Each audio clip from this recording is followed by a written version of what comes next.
नमस्कार दोस्तों, आप सभी का बहुत बहुत स्वागत है हमारे सबसे बड़े न्यूज चैनल में, जहां हम आपके लिए लेकर आते हैं देश और दुनिया से जुड़ी बड़ी खबरें, मुख्य समाचार और काम की खबरें। हर एक खबर जान लेना आप लोगों के लिए बेहद ही जरूरी है, इसलिए आप वीडियो को शुरू से लेकर आखिर तक जरूर देखिए। तो चलिए दोस्तों, हम सबसे पहले देश में फैली चीनी महामारी के ताजा आंकड़ों के बारे में आपको बता देते हैं। देश भर में पिछले 24 घंटों में 57,120 कोरोना वायरस के नए मामले सामने आए हैं, जबकि इस वायरस की वजह से पिछले 24 घंटों में 764 लोगों की मौत हो चुकी है। और इसके साथ ही देश में कोरोना वायरस के कुल मामलों की संख्या 17 लाख के करीब पहुंच चुकी है, जो कि एक बेहद ही दुख की खबर है। इसके साथ ही चलते अगली बड़ी खबर की तरफ है। चीन की नई चाल।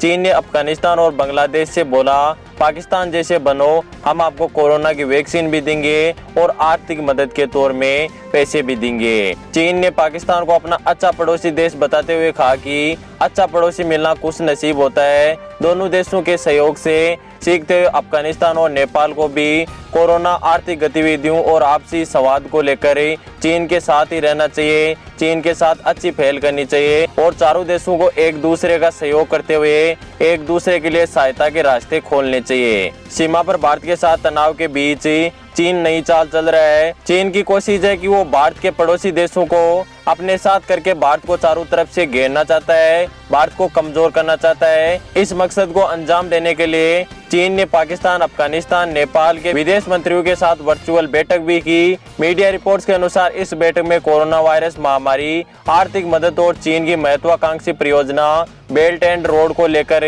चर्चा हुई है, जहां पर चीन ने पाकिस्तान की मिसाल दी है कि हमारे साथ रहने से पाकिस्तान को भी कितना फायदा हो रहा है। इसलिए जो बांग्लादेश और अफगानिस्तान है वो भी यदि हमारे साथ रहेंगे, हमारे साथ यदि अच्छे संबंध बनाते हैं, तो हम उन देशों का अच्छा सहयोग करेंगे। इसके बाद मैं आपको बता दूं कि चीन के विदेश मंत्री ने कोरोना वायरस महामारी के नियंत्रण को लेकर पाकिस्तान चीन की साझा पहल की मिसाल भी दी, साथ ही एक दूसरे को आयरन ब्रदर्स भी बताया। चीन ने बाकी देशों को भी पाकिस्तान की राह पर चलने की सलाह दी, जिसके बाद में चीन ने जो भारत के पड़ोसी देश है बांग्लादेश और अफगानिस्तान है, उनको अपने पक्ष में करना चाहता है और भारत को चारों तरफ से घेरना चाहता है। लेकिन भारत को रूस, अमेरिका, ऑस्ट्रेलिया और ब्रिटेन और जापान जैसे शक्तिशाली देशों का साथ मिल रहा है, इसलिए भारत को घबराने की कोई भी जरूरत नहीं है। इसके साथ ही चलते अगली बड़ी खबर की तरफ है, लेकिन इससे पहले आप हमारे YouTube चैनल को सब्सक्राइब करके पास वाले बेल आइकन को जरूर दबाइए, ताकि आपको समय समय पर ऐसी महत्वपूर्ण खबरें मिलती रहे।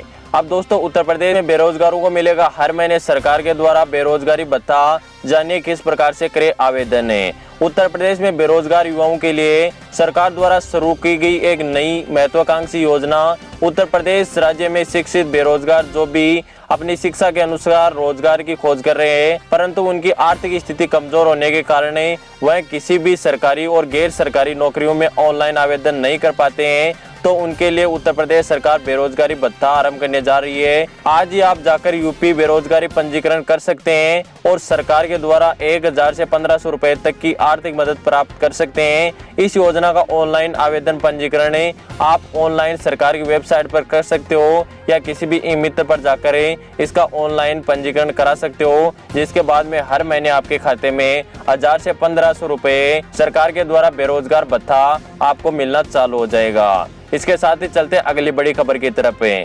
धीरे धीरे कोरोना वायरस से जंग जीतने जा रहा है भारत में ठीक हुए मरीजों की संख्या बढ़ी और रिकवरी रेट में हुआ इजाफा। पीएम मोदी ने अपने संबोधन में कहा कि तमाम सावधानियों के साथ हवाई जहाज उड़ने लगे हैं, धीरे धीरे उद्यान भी चलना शुरू हो गए हैं, यानी अर्थव्यवस्था का एक बड़ा हिस्सा अब चल पड़ा है। ऐसे में हम ज्यादा सतर्क रहने की आवश्यकता है। 2 गज की दूरी के नियम की पालना करें, मुंह पर मास्क लगाने की बात भी उन्होंने कही। इन सारी बातों की पालना करें जिससे कि भारत जल्दी कोरोना वायरस से उबर सके। भारत में अब तक कोरोना वायरस से संक्रमित कुल मामलों की संख्या 17 लाख के करीब है, जिनमें से 10 लाख मरीज ठीक होकर घर जा चुके हैं और बाकी कोरोना एक्टिव मरीजों का अभी इलाज चल रहा है। लगातार भारत में कोरोना वायरस से ठीक हुए मरीजों की संख्या में इजाफा हो रहा है, बढ़ रही है और जो मृत्यु दर है वो लगातार घट रहा है। इसको देखकर लगता है कि भारत जल्दी कोरोना वायरस से पीछा छुड़ा लेगा। दोस्तों, आपको क्या लगता है भारत में कोरोना वायरस कब तक खत्म हो सकता है? आप हमें नीचे कमेंट करके जरूर बताइएगा। साथ ही जो कोरोना योद्धा है, जो कोरोना से लड़ने वाले डॉक्टर है, उनके लिए आप इस वीडियो वीडियो को एक लाइक जरूर कीजिएगा। इसके साथ ही चलते अगली बड़ी खबर की तरफ है। अमेरिका में न्यूयॉर्क टाइम स्क्वायर पर 5 अगस्त को दिखेगी भगवान राम की भव्य तस्वीर, भव्य प्रतिमा। जश्न की तैयारी। अयोध्या में 5 अगस्त को श्री राम मंदिर भूमि पूजन को लेकर पूरे देश में उत्साह है। इस बीच में अमेरिका में भी 5 अगस्त को राम मंदिर भूमि पूजन के मौके को भव्य बनाने की तैयारी है। 5 अगस्त को न्यूयॉर्क की प्रतिष्ठित टाइम्स स्क्वायर पर भगवान राम की भव्य तस्वीरें प्रदर्शित की जाएगी। इसके साथ ही टाइम्स स्क्वायर पर राम मंदिर की 3D तस्वीरें भी दिखाई जाएगी। इस आयोजन को बेहद भव्य तरीके से आयोजित करने की तैयारी अमेरिका में भी चल रही है। मैं आपको बता दूं कि जो टाइम्स स्क्वायर है वो अमेरिका की सबसे प्रसिद्ध बिल्डिंग है, जहां पर LED के माध्यम से भगवान राम के 3D तस्वीरें भी दिखाई जाएगी। साथ ही जो आयोजन का कार्यक्रम होता है वो वहां पर अमेरिका में ऑनलाइन दिखाया जाएगा। गौरतलब है कि अयोध्या में भगवान राम के भव्य मंदिर की आधारशिला 5 अगस्त को रखी जाएगी। अयोध्या में प्रधानमंत्री नरेंद्र मोदी श्री राम मंदिर के लिए भूमि पूजन 5 अगस्त को दोपहर को 12:15 पर करेंगे। दोस्तों, आपका राम मंदिर बनने के बारे में क्या कहना है, आप हमें नीचे कमेंट करके जरूर बताएगा। इसके साथ ही चलते अगली बड़ी खबर की तरफ है। भारत की ओर से चीन को एक और बड़ा झटका। भारत ने चीन से कलर टीवी खरीदने पर लगाया प्रतिबंध।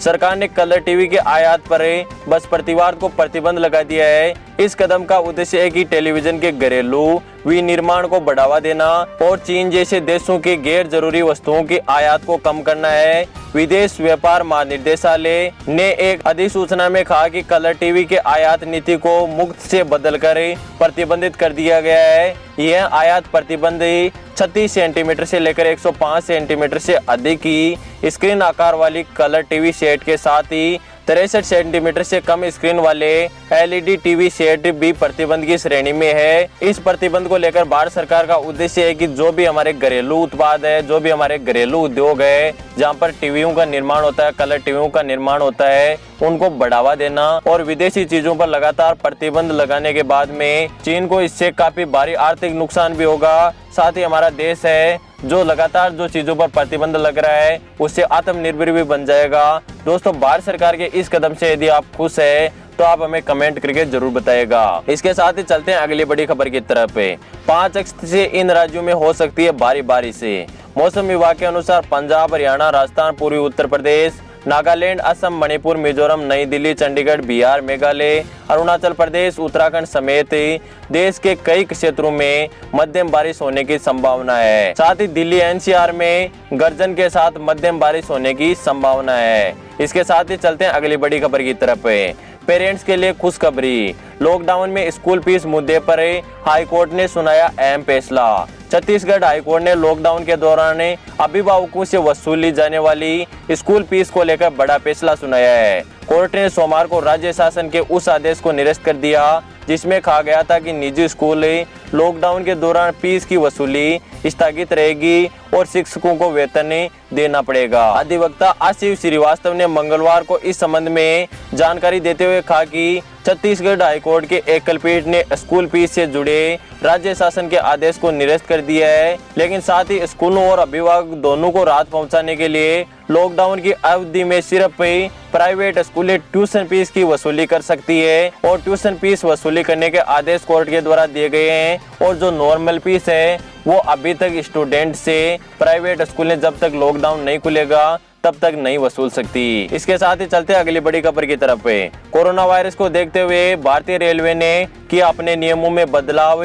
अब ट्रेन में बैठने से 90 मिनट पहले आपको स्टेशन पहुंचना होगा। कोरोना संकट में यात्रियों की सुरक्षा के लिए भारतीय रेलवे ने अपने नियमों में बदलाव किया है। रेलवे प्रशासन ने कहा है कि यात्रियों को 90 मिनट पहले स्टेशन पहुंचना जरूरी है। ऐसा इसलिए क्योंकि स्टेशन पर पहुंचने के बाद में यात्रियों की थर्मल स्क्रीनिंग की जाएगी। रेलवे ने साफ तौर पर कहा है कि बिना थर्मल स्क्रीनिंग और सैनिटाइज के यात्रियों को ट्रेन में बैठने की अनुमति नहीं दी जाएगी, चाहे फिर उनकी ट्रेन निकली जाए। 90 मिनट पहले आपको स्टेशन पर पहुंचना होगा। उसके बाद में आपके हाथों को सैनिटाइज किया जाएगा और आपका जो तापमान है वो भी नापा जाएगा। साथ ही आपके पास यदि मास्क है तो ठीक है, नहीं रेलवे के द्वारा आपको मास्क उपलब्ध कराया जाएगा और उसके बाद में आपको रेल में बैठने की अनुमति दी जाएगी। अगर आप रेल में बैठने से 15 मिनट पहले 20 मिनट पहले पहुंचते हो तो आपको रेल में बैठने नहीं दिया जाएगा। यह भारतीय रेलवे का नया नियम है। अगर आप रेल में यात्रा करना चाहते हो या रेल में यात्रा करने की सोच रहे हो तो इन नियमों को